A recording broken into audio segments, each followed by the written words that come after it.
हमारे चैनल सुनो जिंदगी की कहानी में आपका स्वागत है। पूजा की शादी के बाद वह अपने पति राजेश और सास सुशीला के साथ नए घर में रहने आई।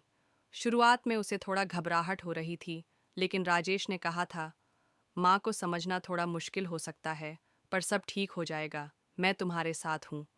घर की चौखट पर कदम रखते हुए पूजा ने अपने माँ बाप से अलविदा ली और राजेश के साथ नए जीवन की शुरुआत के लिए चल पड़ी।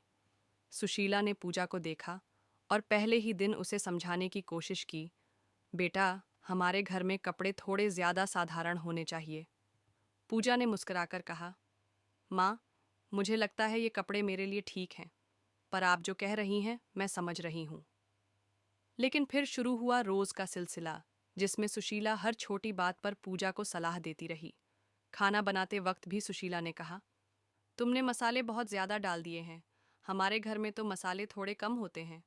पूजा ने कहा, माँ, मैं समझ रही हूँ, मैं अगली बार ध्यान रखूंगी। कुछ दिनों में पूजा को ये लगातार टिप्पणियां और सुझाव थोड़ा चुभने लगे। एक दिन उसने राजेश से कहा, राजेश, माँ को लगता है कि मैं कुछ भी ठीक नहीं कर सकती। उनका तरीका और गुस्सा मुझे बहुत परेशान कर रहे हैं। राजेश ने कहा, पूजा, माँ का प्यार अपनी तरह से दिखता है, तुम बस धैर्य रखो, सब कुछ वक्त के साथ ठीक होगा। फिर एक दिन पूजा ने राजेश की पसंदीदा डिश, छोले भटूरे, बनाई। सुशीला ने कहा, छोले थोड़े ज्यादा मसालेदार हैं। पूजा ने दृढ़ता से जवाब दिया, माँ, ये मेरे तरीके से बनाए हैं, मुझे अपनी पहचान बनाने का भी हक है। सुशीला को यह सुनकर थोड़ा झटका लगा, लेकिन उसे महसूस हुआ कि पूजा की अपनी सोच और तरीके भी महत्व रखते हैं। रात को पूजा ने सुशीला से कहा, माँ, मैं समझ सकती हूँ कि आप हमेशा सब कुछ सही करना चाहती हैं, लेकिन मैं भी अपनी पहचान बनाना चाहती हूँ। सुशीला ने गहरी सांस ली और कहा, बिल्कुल बेटा, मैंने कभी तुम्हें समझने की कोशिश नहीं की, तुम्हारे तरीके भी सही हैं, मुझे यह समझना होगा।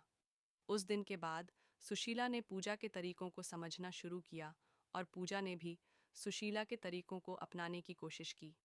धीरे धीरे उनका रिश्ता बेहतर हुआ और दोनों ने एक दूसरे को इज्जत दी, जिससे उनका घर एक नई दिशा में बढ़ने लगा। जब हम एक दूसरे के तरीकों को समझते हैं और इज्जत देते हैं, तभी रिश्तों में मजबूती आती है।